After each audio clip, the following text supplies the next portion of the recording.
At ayan na nga guys, nagpakulo na kami ng tubig.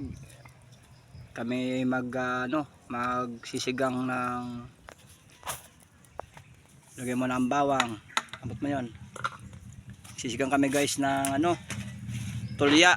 Ito guys, tulya. Ang tawag sa amin ito dito sa Quezon ay bibi. Sa Manila ay tulya ito. Pero ang tulya guys, yan yung maliliit lang, hindi siya nalaki masyado. Ito nalaki to guys, na tulya. Pero hindi siya tulya talaga to. Bibi tawag sa amin dito Bibi yan. Galing po ito sa ilog. Nangunguha po ang mga anak ko sa ilog dito.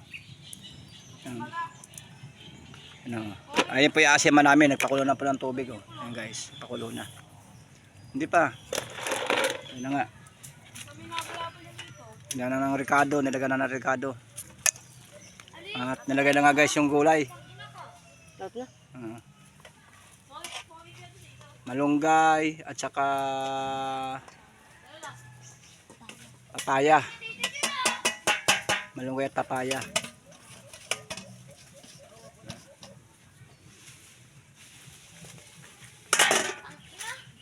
Yan yung ilalagay namin sa sa sinigang. At yun na nga guys, ilalagay na ang bibi. Kabila ka Jay. Yan. Ilalagay na pa yung bibi tawag sa amin yan. Tulya. Yan na.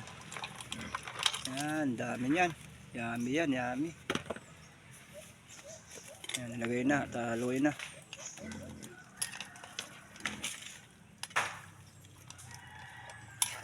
Yan.